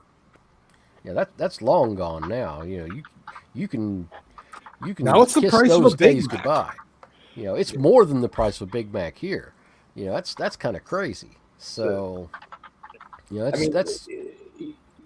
think Jeff Thorne identified part of this well, and when he said that, like, the problem is you've got this direct market, you've created this audience that is more kind of geek collector type. And they are, in many cases, collectors will be frustrated. They will keep buying, even though they're frustrated. But like Bailey's saying, some will drop out. But that's the audience you've kind of curated. And at the same time, simultaneously, you don't like that audience because you want to go elsewhere. You want to get money from other groups. And those other groups do not have $5 to immediately spend on comics. There's zero chance they're going to come in and go, I'm kind of curious about getting into comics. I will start at $5 a pop. They're not going to do that. No. It's not a sampling price. And the absolute crazy part is that your competition really is becoming when Disney Plus is $6.99 for all you can eat for the month, that does start to become a competition for your dollar. And that you do not want comic fans having that kind of thought process in their head of like, do I want to buy this one comic or get a streaming service for a month? That's not a comparison you want to have go down, because the only people who are going to choose the comics are going to wind up being that old direct market. I don't mean old by people, but that direct market audience you've curated. And then the one that they want to get away from. Yeah, exactly. And then if simultaneously you're creating content to get away from that group, what are you doing? Like, you're pricing and positioning everything, and the group that you're pricing and positioning, the only group that's likely to accept that is the group that you're trying to actively move away from. That just does not work on any level. Every single decision that they've made over all the publishers over the past decade has been contrary to every goal that they've announced. And talk about a shitty time to do this too, when your entire when all your lineup is in flux, and you're going to increase the pricing at the same time. You don't know what's going to happen in March. Not really. People are wondering what the hell's going on with that. You've got all the weird shit with 5G. You're going to have 2 months where everybody's going to be going, oh, you don't know what we're going to buy. And then when they finally do come back to buy, it's like, oh, by the way, 25% more. Thank you. You know. Think about it this way. I live in Washington, but I work in Idaho. And the Idaho minimum wage is $7.50. Yeah. If a single comic book is not worth 80% of my pay per hour, that's just too much. Yeah. And DC did a market research study about a few years ago with Nielsen, where they established that the average comic reader basically makes less than $60,000 a year. This, and Doc might get mad at me about this one compared to the newsstand thing. This strategy makes more sense with that 100-page giant that somebody mentioned. If you were going after that market and you were trying to get advertisers in that book, that's what that makes sense for. This is a mass market strategy. This is not a direct market strategy. The direct market, all you're doing is you're just raising the prices on it for no apparent reason that means I should support this, other than you want to try out about a quarter of your line, 15 books on me that I don't want to buy anyway. This is a mass market strategy where they have to basically be going after advertisers and giving retailers a reason to carry their book by doing a $5 cover price so they can make a little money while they're doing it, and to give all that backlog material that they have so it justifies the consumer in that market buying this book. So this is great for if you're trying to get into Walmart's or Walgreens or wherever else you want to sell it at. But for this market here, this is a terrible pricing strategy. It's terrible. I'm not doing it. I do want to be clear. It's not everything is $5, but it's Batman, it's Superman, it's Action Comics, it's Detective Comics, it's Wonder Woman, it's Justice League, it's all the big titles. And the reason they're $5 now is because there's a backup story that likely you didn't want to read anyway if you're reading the mainline story. So let's all get in the Wayback Machine and go back to 1978, because that means they read that comic book implosion book and they're doing the exact same thing. It's the exact same thing, wrong market. That's it. Going from a 24-page book, they're going for a 24-page book to a 32-page book, and they're saying, well, you're getting 8 more pages. Which really turns out to be 6 more I put 2 Marvel books back because I wasn't going for it. So that was that Symbiote Spider-Man, which was $4.99 and had a few pages in it because I counted them, and I forgot what the other one, Sword was the other one. And I said, that's cute, that's nice, and I put them right back on the stand, put them right back on the rack, because I ain't doing it. You're not going to trick me. You're not going to trick me. You're not going to dangle this little bait here and see if I go for it and say, okay, well, Dargan was dumb enough to go for Sword #1 and Superman Spider-Man #1. So 6 months to a year from now, we could do $4.99. No, I'm letting you know now. I don't care how many pages you put in that joint. I'm not paying $5 for a comic book. Period. Yeah, I mean, I've got customers that are diehard, crazy, huge fans of Amazing Spider-Man, X-Men, etc. And especially Amazing Spider-Man, it's $3.99 a month. They told me when this goes to $5, cut it off. Yep. And if they're willing to stop, everybody else is right up there with them, because this is too far. It's a bridge too far. It's not like they're getting 48 pages here. It's not worth it. So hire a sales department, go do your job, grow a market someplace else. That's what you need to do. Go grow a mass market. It's not my fault back in 30, 40 years ago, whatever it was, 30 years ago, you decided to get lazy and just go to the direct market. That's not a knock on all the direct market retailers out there, because it's not your fault. But the simple fact of the matter is, it's not my job to supplement the fact that you want to invest in a sales department and go get some new customers. That's all this is. Hey, Perch, I got a question for you, because you're the statistics guy. Do you think we'd be able, like, DC Comics could sell way more and actually gain more money and even a higher share in the market, that if they just lowered their pricing back to $2.99? So there are a couple of factors there. And by the way, Ian on my channel last night did this analysis, and it's true that you're getting the cost per page is less. But the challenge is, when you get to these kind of numbers, it doesn't matter anymore. A customer comes in is not going to go through and say, well, I was paying 18 cents a page, now it's 12 cents a page, I'm getting a better deal. They're thinking I'm paying $5. That's the problem, especially if that backup story is not necessarily something they came to. But I think that if DC lowered their prices back down, I think that they wouldn't see it, but kept everything else the same, meaning they're still selling into the direct market. They haven't expanded. They haven't put anything anywhere else. They'd get some customers back, but probably not as many as the money they'd lose. At least initially. It would grow over time. Yes. But it would take a while. And it's questionable whether they'd survive that gap. Yep. However, it could be good, though, because you're looking for the long term, not just the short turnover. If they're in the position to be able to look for the long term, yeah. But I don't know that they necessarily are. I think the part that would be very smart for them is you got to figure out how to build up channels to sell comics outside the comic shop. I love the comic shop. I'm still going to open comic shops, and I'm still going to make money there. But you have to create people coming in. Kids and this new market, anybody under 20, it's very unlikely they're going to come into a comic shop for the first time. If they do, it's going to be somewhat accidental, or you will have some, but not the volumes. You got to start people somewhere, and the place people start, as we knew from the 70s and the 80s and the 90s, they started outside of comic shops and they made their way in, and that's what we have now. So another thing is that price per page. Yeah, but that price per page thing. That's like if you gave every retailer some little sales tag that said, okay, when you're buying this comic here, it's actually X amount of cents per page. Okay, that's all nice and good. But the fact of the matter is, when I do that in a grocery store, I know I'm getting Quaker Oats. And I know what Quaker Oats tastes like and whatever it is. That's not going to apply to comics saying that, because I'm paying just the mere fact that I'm paying X amount of cents less per page, that's a good thing. Because there's other factors that go into my buying that comic other than that price per page. Right. So it's... That's right. No, I think you've got to get them some other places, because, and the other problem is, if you start to lower your price, and nobody wants to hear this, especially as a fan and a customer, but if you start to lower your price, you have to do it very carefully, because you're solely dependent on the direct market right now. If you're Pele, you're myself, and you get a chunk of your money in that's regular from DC, and then suddenly DC drops their prices by 50%.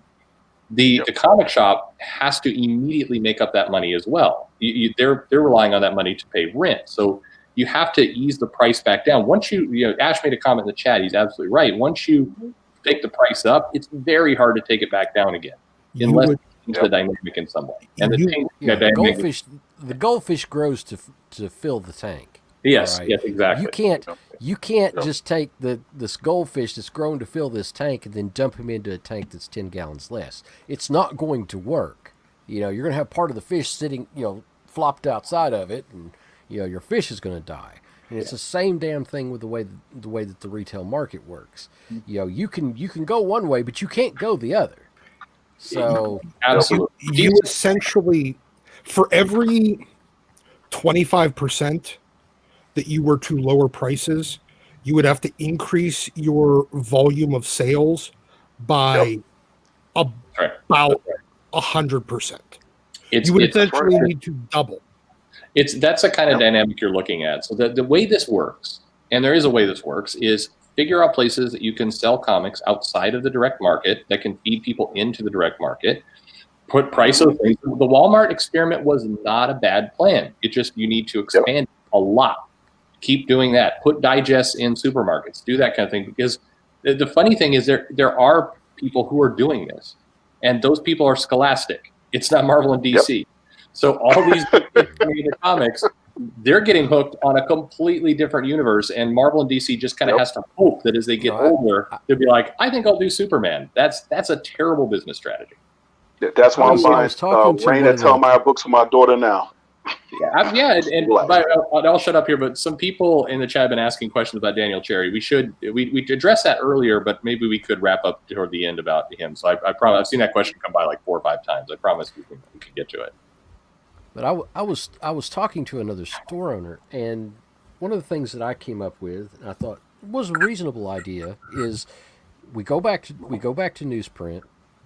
I'm talking about just to open a retail, a type of retail situation in non-comic shops. We're talking about, bringing back the rack, whatnot. But if we go to a newsprint, print 12 pages, 12 to 14 pages, half of a comic book, 12 to 14 pages, put it on newsprint, make it cheaper, sell it for $1.50, $1.25. You could have the same content, but, you just stagger it out a little bit more even.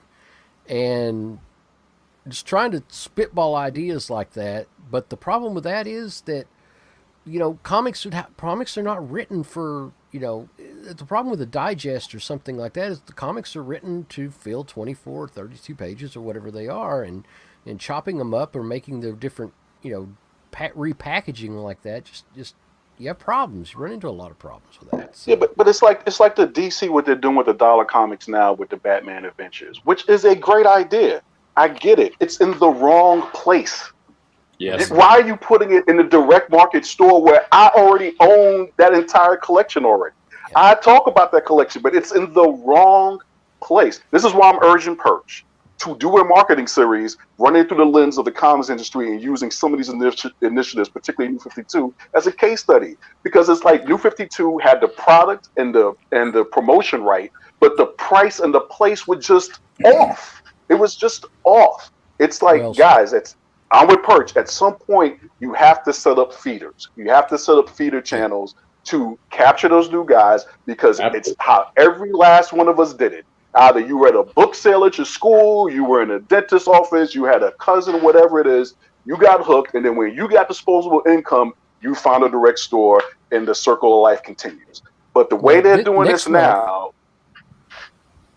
No, I would say next month, I've got True Believers going in and sale at the hospital, at 2 hospitals in this area. We're going to be selling them in the gift shop. I've already paid for the spinner racks.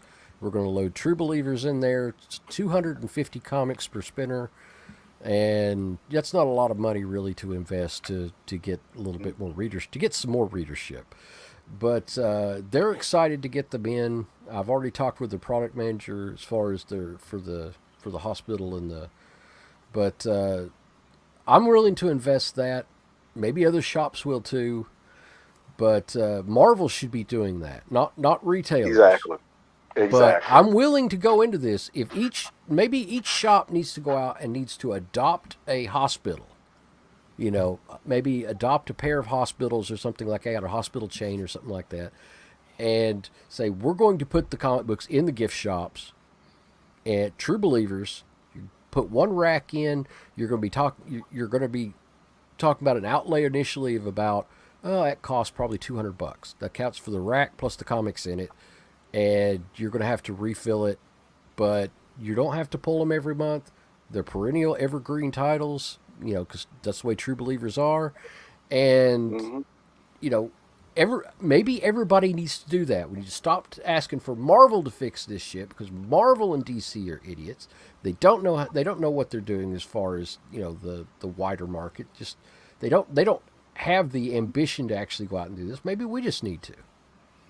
Well, the problem is, what it comes back to is, once again, all of the marketing and advertising people that work at these companies are the D students of their fucking schools. And you're going to get D student ideas.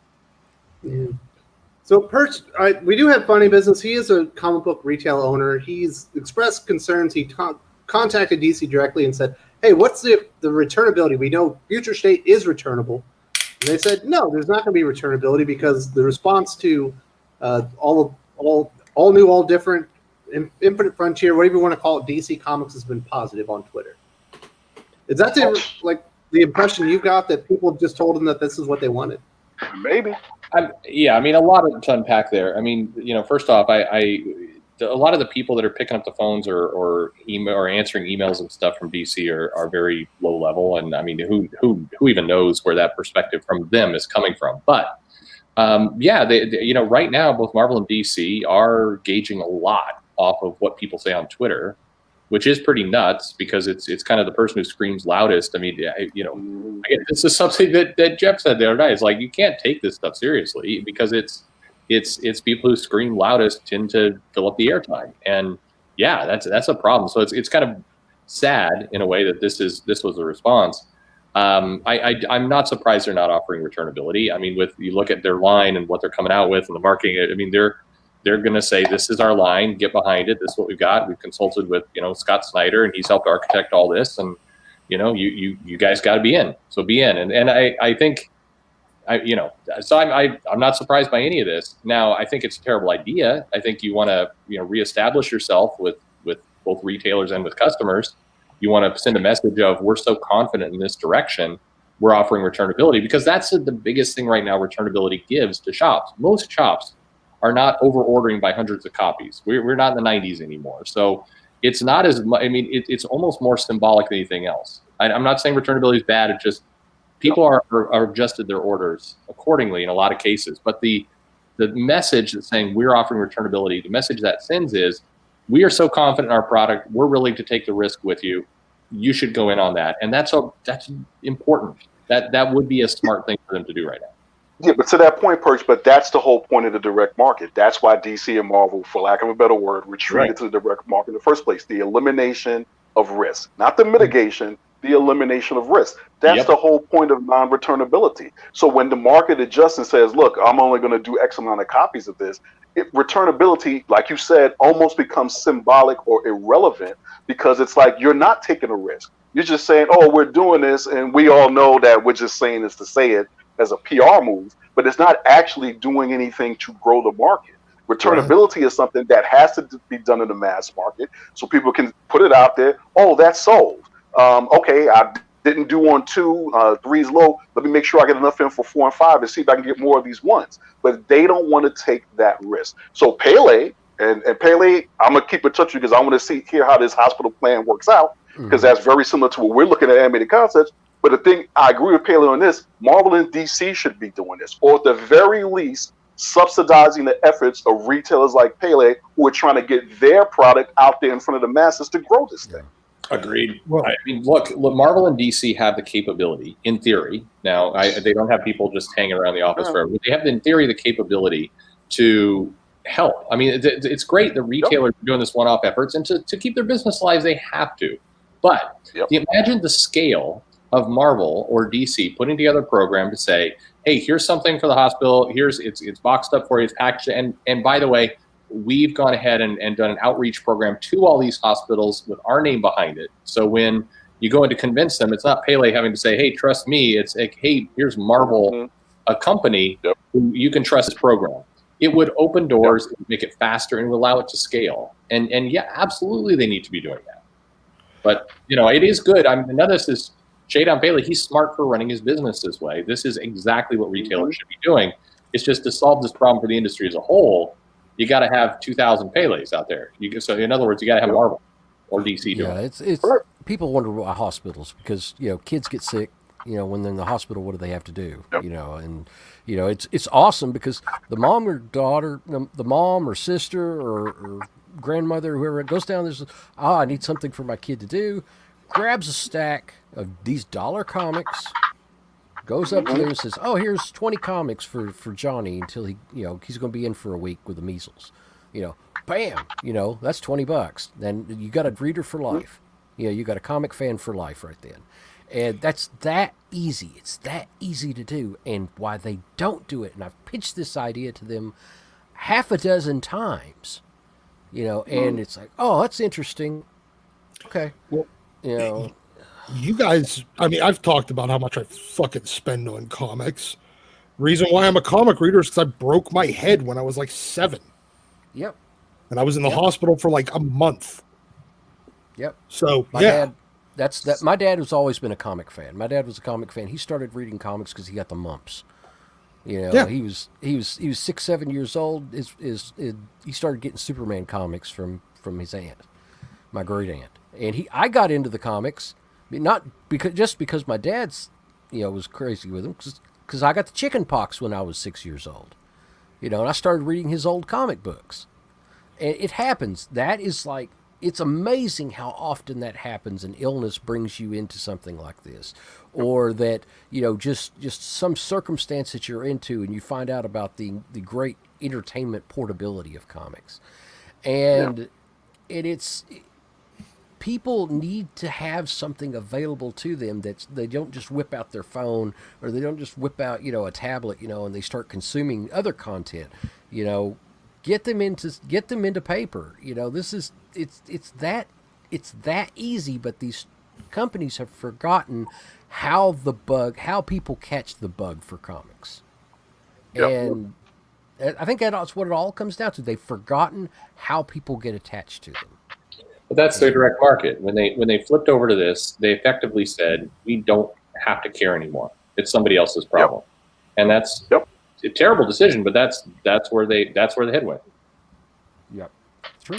Yeah, well, and it is probably one of the most fatal errors. Because and again, that's why when we were talking one time and people were saying, "You'd be like," I'm not saying I've never said and never will say comics are going away. What I'm saying, what I am adamant about, is that the business of comics, the way we sell these things, the way we promote these things, has to change, because this medium is evergreen in every sense of the word. As long as a kid gets sick or there's pen and paper laying around, there's always going to be comics. This is not about comics and its viability as a medium or art form. This is about how we sell these things, period. That's the big thing. That's the big issue for the industry going forward, looking forward and moving forward. That's it. And the reason why they've gotten away from that, you can see what the result of this has been. They got away from it in the 90s. And you started seeing decline. They started with reboots.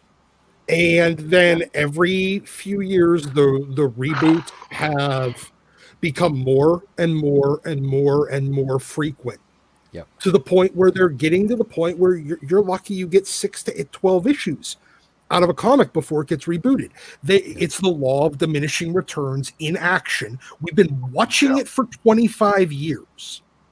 And it's the reason, because what happens is once it hits what you would refer to as the plateau, like the normal, that new normal is always lower than the previous normal. Mm-hmm. So they need to get that jump again. It's like an addict. It's an addict shooting heroin or snorting coke, where they get that first high. And after that, they're chasing the fucking dragon, trying to replicate that, and they need to do it more often and more often and more often, because their new normal after they come down is always lower. Yeah, I mean, they want the boost. They want the boost from a #1 issue, and they keep going for that boost and going for that boost for the #1 issue. And now it's a meme. People are like, "Oh, it's a new #1." It's not even. But my point is, it's not even that boost. It's trying to get themselves back to where they started. 10 years ago, 15 years ago, 20 years ago, sales wise. Hey guys, we got to start rolling this down. Bert said he wanted to talk about Daniel Cherry, and then we'll end this. Sure. I'm sorry. No, that's all right. It could be a whole 2-hour talk. No, I just people have been asked. Okay, so now we see the March relaunch. This was really the Daniel Cherry. His fingerprints are on it. You can make the argument, I think incorrectly, that the Endless Winter and Death Metal and the stuff that happened. A lot of people were like 1 week after he was hired, they were like, "Oh, see, he's doing this." It's like, no, that's not how comics work. It takes about 4 to 6 months to get something out. So you have to really wait till March to see his fingerprints on it. And so I think, I'm still, I'm not saying wait and see, because now we have some definitive proof. A lot of the stories we are seeing that seem to be rolling out in March are stories they had in the bag. And this was something Jeff Thorne said very definitively. I mean, his Green Lantern story was pitched, more than a year ago. And so you could make the argument, and I think correctly, that Daniel Cherry saw those plans and said, yep, let's continue with these. So that's on him. But also the bigger one for me is, and it's what I alluded to earlier, they hired him to really redefine marketing and do it well and have this kind of well-organized layout. And in that case, I think we now have some very definitive proof, and that proof sucks, to just be honest. I think the March solicitations, how it came out, even down to this Infinite Frontier issue in some solicitations it was marketed as issue 0. In others, it was marketed as issue number 1. You had the screw up with Tamara Bondvillain and what happened with a Justice League announcement, which was clearly the big announcement they were leading up to the point that they never really made a formal announcement. They just kind of gave up on it because it got leaked everywhere.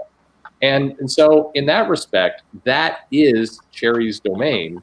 And I think, that this first real sign of it is poor. It's not an F, but it's certainly below a C. I mean, this was a botched rollout in a lot of ways, and I, not to hammer on, but that's really kind of inexcusable given all the time you had, all the momentum that AT&T was giving you in terms of aligning with your property, and the fact that you hired in a big hired gun whose skill set was marketing.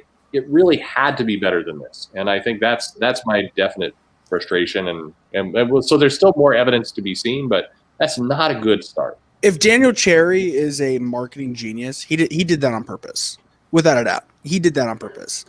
What they did with the Beta Ray Bill announcement, they had a whole script of what Donny Cates, what Ryan Stegman, what Walter Simonson, and what the guy doing it now, Daniel Warren Johnson, was gonna tweet. They had a whole series scripted out of what they were going to tweet. And so if this guy's like a supposed like marketing guru, there is no way that he did that on accident, because there are different marketing schemes, like the fake out of, we accidentally leaked this, delete. No, there's also, sure. If you look at the Sonic the Hedgehog movie, they did that on purpose. The first trailer, they released him looking that ugly on purpose. It's possible. I'm with you. I mean, it's hard to wrap your head around somebody who has the credentials he has, and he does have legit credentials in marketing that are pretty substantial. And to have this kind of outcome, it does blow the mind. So you do kind of look at this, goes, but I've learned over the years, you can't underestimate people's ability to be dumb. And this it may have been a big plan. If it was a big plan, this is a terrible big plan. So another thing, Purchase, is also you can't underestimate people's ability to be stubborn. Because I've heard from many people in the industry who they talk about when these things are being pitched to them, it says you just have guys, they just will not listen to you. It's just like you're telling them, look, a comic fan's gonna go for this. And I'm not talking about just to reference anonymous comic retailer. Even when you're telling them you can't go with a one-size-fits-all strategy. Some of these guys, as I know one publisher in particular, he spoke to a bunch of guys that I know spoke to him about the strategy they were taking in terms of going to the market. The guy would just would not listen because he had the money to do what he wanted to do. He was going to do it the way he wanted to do it. It's you can't underestimate people to be their own worst enemies. Everybody, there's a lot more that we're going to see here with Cherry and kind of what he can do and everything else. And I'm sure he's walking into a place where he doesn't have the best people lined up and everything else. But this launch should have been better. And the launch felt very clumsy after so many months of prep. The reason why, look, I'm just going to say it point blank. If Daniel Cherry was as much of a marketing and advertising guru as everybody claims he is, he wouldn't be in fucking comic books. Well, they might have given him a shitload of money to take the job. I mean, yeah, and here's the thing: he's not in comic books; he's in Warner Media. I mean, that's the other fact we have. But he's still running comic books for Warner Media, which is their cornerstone of their entire streaming service. Yeah, money. It'd be one thing if he was working for, I don't know, DC, their film division, but he's not. He's working at DC comic books. He kind of look at his title. He's got the crossover part to his job, and it for the animated, right? No, for the license, the licensing and the setup of both their comics, the licensing of it, and the tee up from all the comic material into games and shows and all that. He's got a big job. I mean, he's got a big overview job, and that's a legit big job. Then maybe he was looking at the other aspects of it, and he just fumbled the ball. Yeah, that exactly. I think this was not a good rollout. It really needed to be. Yeah, but not that I'm defending Daniel Cherry, because I don't really know the guy up until he started involved with this. He's not going to be able to fix this in any near sense of overnight. It took X amount of years to get to this point. It's going to take X amount of years to even begin to correct or resolve the situation moving forward. So, look, I have no... Go ahead. But at some point, they need to recognize that everything they've done to this point hasn't improved the situation and has actually exacerbated it, which is one thing that they are unwilling to do. I'll give you that. You can't fix things until you recognize what the problems are. You got to admit you have a problem. Yeah. Yeah. And they will not admit it. So, Jermaine, you are correct, though. I want to highlight that we continue to assess. Again, his background is, you can look up what he's done. He has done legitimately strong things. So I have no doubt at all he's encountering resistance in his job, or he's having a lot of trouble, like teaching old dogs new tricks, and maybe they have to clean more house. A lot of things there. But we'll, month by month, we judge it, and hopefully at the end of the year, 2021, we're looking at this going, man, it was stumbled out of the gate, but look how he changed course and turned it around. That's exactly what I want to be saying a year from now. So that's basically going to wrap us up. I do want to address this here from Brian Withy. It just so happens when I was in the Air Force, I started out as a space systems operator. I was in U.S. Space Command. I was also in Air Force Space Command. Space Force members are going to be called Guardians. Missileers, which are the officers that are on the nuclear sites up in kind of the Midwest type of areas, they consider themselves Guardians. Every year we did a thing called Guardian Challenge, and that was where we had a competition like Top Gun, but for space nerds. So it's not actually shocking. Has anything to do with Guardians of the Galaxy. It has absolutely everything to do with culture and history of Missileers up in like North Dakota. That's where I'll disagree with you, Wes. I'm pretty sure your Guardians will be protecting Earth. So I think they're going to be called Guardians of the Globe from Invincible. Perhaps you're right. I'm just telling you where the name Guardians comes from. As far as Space Force, I thought they were going to be called Spacemen or Space Sergeant, but I thought it was going to be Space Sergeant. Space Marines. Space Marines. You don't want to call those guys Space Marines. They're really nerds. They're not in good shape. So there you go. That'll basically wrap us up. Normally we do comic book recommendations. We got no time for it. The conversation went live. It went long. I do appreciate it. I do want to say thank you very much to the comic book curmudgeon himself, Pele, the comic book teddy bear, Jimmy from Comic Works, El Percherino, the Poobah of Comics Perch, the man behind Animated Concepts, Jervain Dargan, and the saltiest dude in all the land, the X-Men historian, Doc. Thank you all for joining me, and thank you to everybody in the comments. We had a very lively discussion, had a full crowd, and we had a blast doing this. Not sure that we're going to have a live stream next week because it is the day after Christmas, but if we do, we'll see what happens. I'm down. Solid my poke. Watch show